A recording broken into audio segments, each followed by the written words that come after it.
مرکز کی شان و شوکت احمد رضا کی رنگت، علم و ادب کا دھارا ہے جامعہ ہمارا، علم و ادب کا دھارا ہے جامعہ ہمارا۔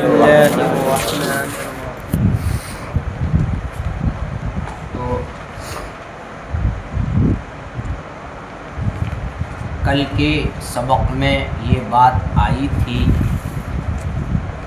کہ صاحب السراج الوہاج اور الجوہرہ النیرہ،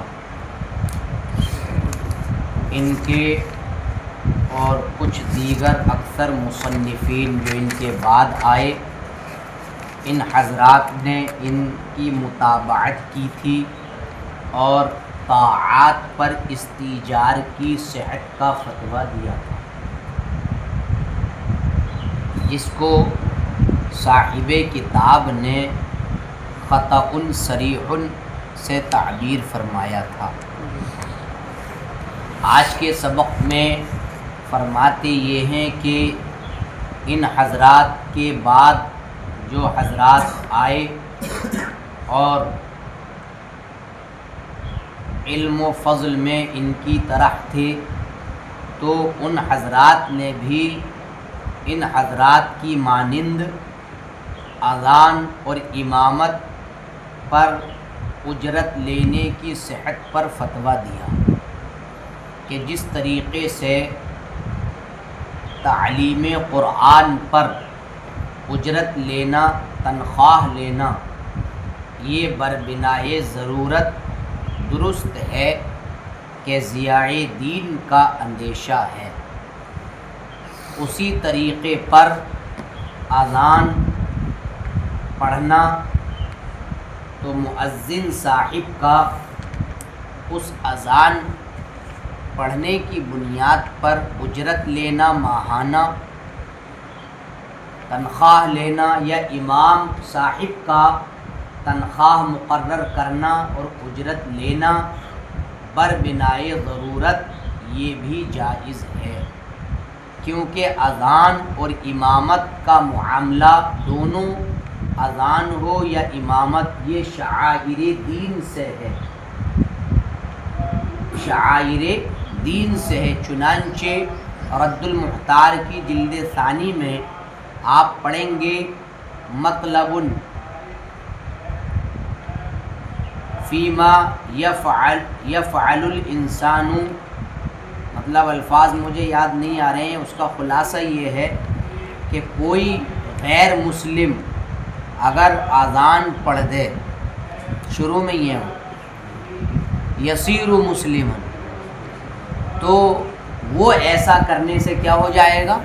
مسلمان، کیونکہ اذان پڑھنا یہ دین کا شعار ہے۔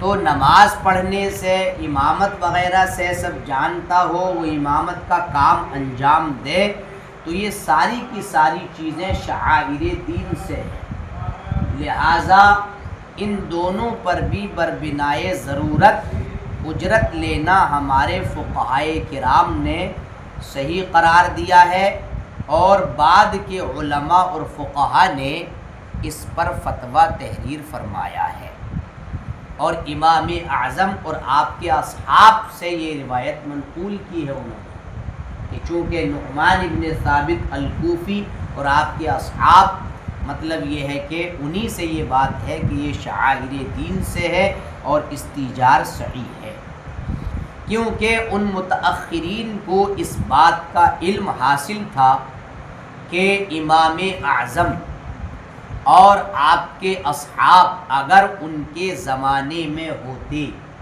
تو وہ ضرور بالضرور اس کا قول کرتے، جو ان لوگوں نے متأخرین نے کیا ہے، اور اپنے پہلے قول سے رجوع کر لیتے، کیونکہ پہلا قول، اصل قول کیا ہے کہ مطلقاً طاعات پر استیجار صحیح نہیں ہے، تو یہ قول اول تھا۔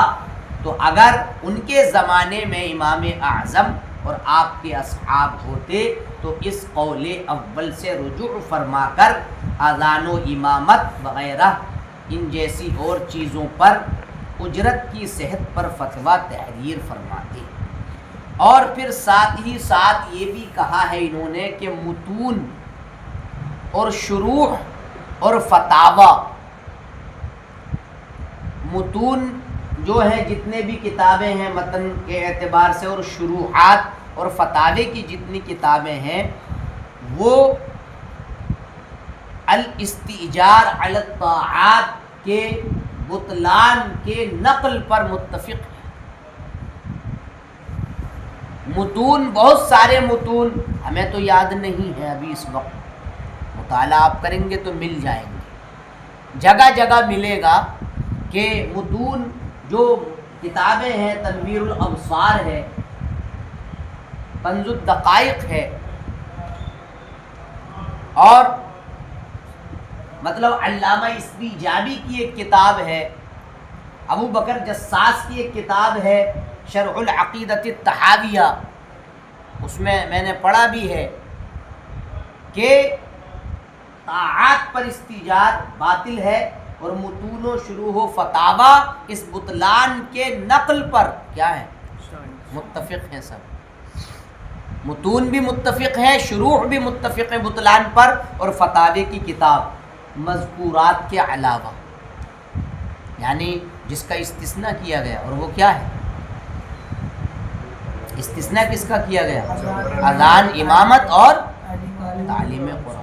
اس کے علاوہ تمام میں بطلان استیجار کے نقل پر مطلب یہ ہے کہ متفق ہیں، اور اس کو انہوں نے ضرورت سے معلل کیا ہے، یعنی چونکہ ان میں مستثنیات میں ضرورت ہے، تو بربنائے ضرورت تو وہ چیز ہوتی ہے کہ آپ پڑھیں گے یا پڑھ لیا ہوگا، الضرورات تبیح المحظورات، ضرورتیں ممنوعات اور محظورات کو جائز قرار دے دیتی ہیں، تو اس بنیاد پر یہاں بھی یہ ہوا، اور وہ ضرورت ضیاء دین کا اندیشہ تھا، اور اس تعلیل کی فقہائے کرام نے صراحت بھی کی ہے۔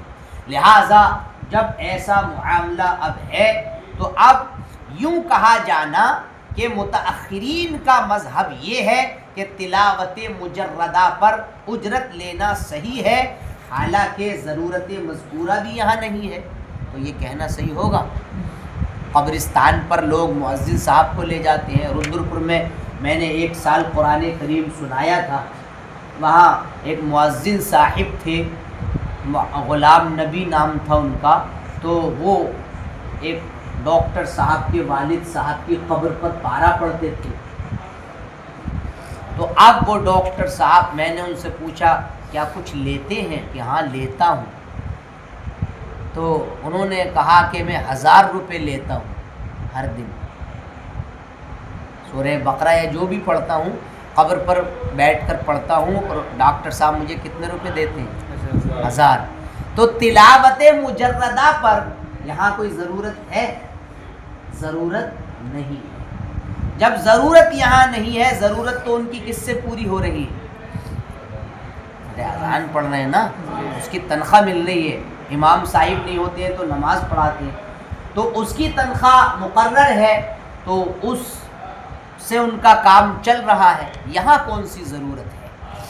لہٰذا اب اگر پورا زمانہ گزر جائے اور کوئی کسی سے اجرت اس پر نہ مانگے، قرآن کریم لگاتار کوئی قبور پر پڑھتا رہے، اور ایک زمانہ گزر جائے اور پڑھنے والا اس سے اجرت نہ مانگے، تو کیا اس میں اس کو ضرر لازم آئے گا؟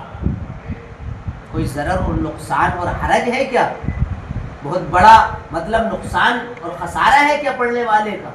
کچھ بھی ضرر نہیں ہے ادنا بھی، بلکہ ضرر کس میں ہے؟ استیجار میں ہے۔ ارے ضرر اسی میں تو ہے، کس میں؟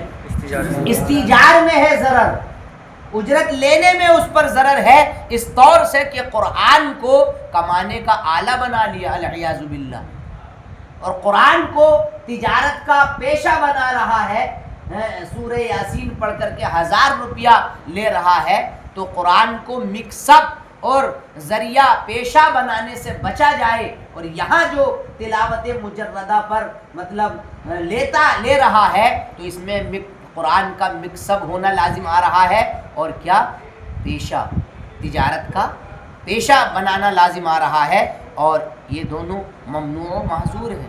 قرآن کو ذریعہ معاش نہیں بنایا جا سکتا، قرآن کو کمانے کا آلہ نہیں بنایا جا سکتا، لہٰذا سورہ بقر پڑھنے پر 5000 اینٹھنے والے، سورہ کہف وغیرہ پڑھنے پر کچھ پیسہ وصول کرنے والے، قرآن خوانی کرنے پر 250 یا 500 کی رسید جبرن کاٹنے والے، کلہم داخلون فی ھذا الحکم، سارے کے سارے وہ کیا ہیں؟ اس حکم میں داخل ہیں۔ اسی طریقے سے تراویح میں محض تلاوت مجردہ پر نذرانہ طے کر کے قرآن کریم سنانے والے ایضاً داخلون فی ھذا الحکم، وہ بھی کیا ہیں؟ اس حکم کے اندر کیا ہے؟ داخل ہیں۔ اسی طریقے سے تقریری میدان میں کھلم کھلا نذرانہ طے کرنے والے سارے واعظین اس طریقے کے، وہ بھی کہاں داخل ہیں؟ ارے داخل ہے کہ نہیں؟ یہ ساری چیزیں اسی میں داخل ہیں۔ کہنے کو کچھ بھی کہتے رہیں مگر اسی کے تحت وہ کیا ہے؟ داخل ہے۔ ہاں تراویح میں ایک بچاؤ کی صورت آ سکتی ہے، اور وہ اس طور پر آ سکتی ہے کہ تراویح میں سنانے والا یہ کہے کہ میں امامت کروں گا، کیا کروں گا؟ امامت کروں گا، چاہے عشاء کی ہی امامت کروں گا، عشاء کی نماز پڑھاؤں گا اور پڑھائے بھی، اور میں عشاء کی نماز جو امامت کروں گا اس کی تنخواہ لوں گا مہینہ جب مکمل ہوگا، تو یہ تو اس کے لیے تدبیر ہے۔ لیکن پڑھائے بھی، یا 5 وقت کی نماز پڑھاؤں گا، امام صاحب نہیں ہے تو جو امامت کی مجھے تنخواہ ملنی ہے وہ دے دو، تو وہ لوگ دیں تو اس کے لیے جائز ہوگا استعمال۔ لیکن صرف امامت بھی نہیں کر رہا ہے، محض تراویح پڑھانے کے لیے گیا ہے، اور سب پتہ ہوتا ہے کہ بھئی 1,10,000 ملتا، 1,15,000 ملتا، تو رسی توڑاتا ہے وہاں جانے کے لیے، ٹکٹ تیار کرتا ہے، وقت سے پہلے پہنچتا ہے، اس پر مزید یہ کہ پچھلے سال کیا دیا گیا تھا، ارے رہتا ہے کہ نہیں رہتا؟ یہ سب رہتا ہے، تو یہ ساری کی ساری چیزیں حرمت میں داخل ہے۔ پچھلے سال 80 دیا تھا، تمنا یہ رہتی ہے اس سال 1,00,000 کھاڑ ہو جائے، بات آئی کہ تو یہ کیا ہے؟ کس میں داخل ہو گئی؟ اب کوئی بننے کو کتنا بنتا رہے، لیکن اس نیت سے اگر جاتا ہے کہ ممبئی کی فلاں مسجد میں یا گوا کی فلاں مسجد میں یا بیرون ملک 2.5 لاکھ ہو گیا تھا پچھلے سال، اس سال 3 تو ہو ہی جائے گا لگ بھگ تقریباً، یہ کس میں داخل ہے؟ اور وہ لقمہ حرام ہے، اور حرام سے جو خون بنے گا وہ کدھر لے جائے گا؟ العیاذ باللہ۔ تو یہ ان تمام حرام چیزوں سے بچنا چاہیے۔ ارے کتاب کہہ رہی ہے نا، ہم تھوڑی کہہ رہے ہیں، ہم نے اپنے طرف سے کہا ہے کیا؟ یہ دیکھیے نا، وَأَفْتَى مَن بَعْدَهُمْ أَيْضًا مِنْ أَمْثَالِهِمْ، اور ان کے بعد بھی لوگوں نے، ان حضرات جیسے لوگوں نے اس کے امثال پر بھی فتویٰ دیا، ان کے امثال میں سے ان کے بعد والے لوگوں نے اذان اور امامت پر استیجار کی صحت کا فتویٰ دیا، لِأَنَّهُمَا مِن شَعَائِرِ الدِّین، کیونکہ یہ دین کے شعار سے ہے، فَصَحَّهُ الْإِسْتِئْجَارَ عَلَيْهِمَا لِلضَّرُورَةِ أَيْضًا، لہٰذا ان فقہا نے ان دونوں پر بھی بربنائے ضرورت اجرت لینے کو صحیح قرار دیا۔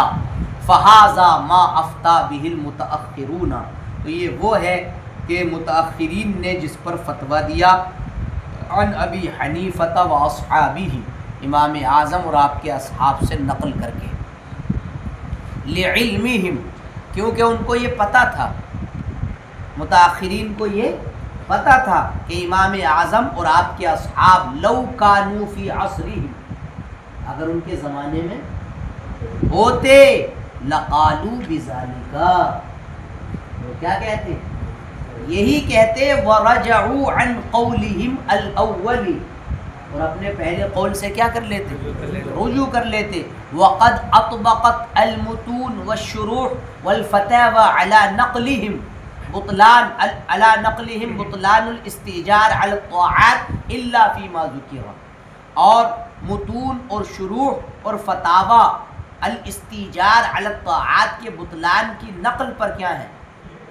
متفق ہیں، مگر مذکورہ میں وہ مستثنیٰ ہے۔ وعللوا ذلك بالضرورہ، اور اس کو انہوں نے کس سے معلل کیا؟ ضرورت سے اس کی علت ذکر کی، اور وہ علت ہے، ضرورت ہے کیا؟ خوف ضیاع الدین، دین کے ضیاع کا اندیشہ۔ وصرحوا بذلك التعلیل، اور انہوں نے اس کے ذریعے تعلیل کی صراحت کی۔ جب ایسا ہے فکیف یصح ان یقال، تو یوں کہا جانا کیوں کر درست ہوگا کہ متأخرین کا مذہب صحت الاستئجار علی التلاوۃ المجردہ مع عدم الضرورۃ المذکورہ، تو یوں کہا جانا کیوں کر صحیح ہوگا کہ متأخرین کا مذہب محض تلاوت پر اجرت کی صحت کا فتویٰ دینا ہے، ضرورت مذکورہ کے نہ ہوتے ہوئے۔ یہ کہا جانا کیوں کر صحیح ہوگا، یعنی صحیح نہیں ہوگا، مطلب یہ ہے۔ فَإِنَّهُ لَوْ مَضَى الدَّهْرُ، کیونکہ اگر زمانہ گزرتا رہے، ایام گزرتے رہیں، اور کسی نے کسی سے اس پر اجرت نہ مانگی، اسی کام پر تلاوت مجردہ پر، لم يحصل به ضرر، تو اس کو کوئی نقصان حاصل، بل الضرر صارا فی الاستئجار علیہ، بلکہ ضرر کس میں ہے؟ اجرت لینے میں ضرر ہے۔ کیسے؟ حیث صار القرآن مکسبا، قرآن کیا بنا رہا ہے؟ قرآن کو کمانے کا آلہ، وحرفہ، پیشہ بنا رہا ہے، تجارت، یتجر بہا، جس سے وہ تجارت کرے گا، ایسا پیشہ۔ وصار القاری منہم، اور قاری بھی کن سے ہو جائے گا؟ انہیں تاجرین سے شمار کیا جائے گا۔ لہٰذا کتنے حفاظ القرآن سناتے ہیں قرآن، مارا ماری ہے بہت زیادہ، ارے بہت ہے نہیں، اور کتنا مقرر طے کرتا ہے؟ طے سبھی کرتے ہیں مولانا، الا ماشاء اللہ، بہت کم ہیں ایسے جو طے نہیں کرتے ہیں، لیکن سبھی لوگ کیا کرتے ہیں؟ طے کرتے ہیں۔ تقریر کو مکسب بنا لیا ہے، اور تقریر میں قرآنی آیات بھی پڑھتے ہیں۔ نحمدو کے بعد کیا پڑھتا مقرر؟ کوئی نہ کوئی آیت پڑھتا ہے، تو قرآن اور حدیث کو مکسب بنا رہا ہے۔ اب اس میں کچھ لوگ یہ تعویل کرتے ہیں کہ وہ وقت صرف ہوتا ہے، تقریر میں جاتے ہیں وقت صرف ہوتا، تو مزدوری کرتے تو وقت صرف ہوتا، تو اس وقت کا پیسہ ہے، تو مزدوری کرنے میں اتنا تھوڑی ملتا ہے، ایک دن کی مزدوری کتنی ہوتی ہے؟ 1000 روپے، اور وہ بھی 8 گھنٹے کی مزدوری کرے گا، مسالہ دے گا، اینٹ پتھر دے گا، تب کتنا ہوتا؟ 1000۔ اگر چلو وقت کا طے کر رہے ہو تو اتنا کہ 25-30، کہ یو پی کا 25 اور بہار کا 45، اور آسام میں جاؤ گے تو 55، تو یہ کون سی مزدوری ہے وقت کی؟ لا اعلم لا يقرأ شيئا لوجه اللہ تعالی خالصا، اللہ تبارک و تعالی کی رضا کے لیے کچھ بھی نہیں پڑھ رہا ہے خالصا، نظرانہ دیا تو بنا طے کیے ہوئے جاتے۔ طے نہیں کرنا ہے تو یہ بات رکھنی ہی نہیں چاہیے کہ کیا ملا کیا نہیں ملا، بلا وجہ دل میں کسک لا کے پھر گناہ میں داخل ہو، کسک لانے سے کوئی فائدہ، تو پورے طور سے اس سے بچا جائے۔ نئی بات، بل لا یقرأ الا للأجرہ، بلکہ کس کے لیے پڑھ رہا ہے؟ تو صرف اور صرف انسان اکثر کس لیے پڑھ رہا ہے؟ لا یقرأ الا للأجرتی، اور کیا کہا؟ وَهُوَ الرِّیاءُ الْمَحَض، یہ خالص دکھاوا ہے۔ کیا ہے یہ؟ الذی هو ارادۃ العمل لغیر اللہ تعالی، جو عمل کے ارادے سے کس کو چاہ رہا ہے؟ اللہ کے سوا کچھ چاہ رہا ہے۔ اپنے عمل سے کیا مقصود ہے اس کا؟ اللہ کے سوا، یعنی روبیات، ارے اللہ کے سوا ہے نہیں، یہ روبیات، موٹا نذرانہ، اور پھر یہ ہوتا کہ بھائی دین کا کام پیسے سے چلتا ہے، تو ٹھیک ہے، وہ تو ہے ہی، دین کی خدمت کس سے ہو رہی ہے؟ پیسے سے، لیکن دین کی خدمت تو نظر آئے، اس میں تو اپنی خدمت ہو رہی ہے۔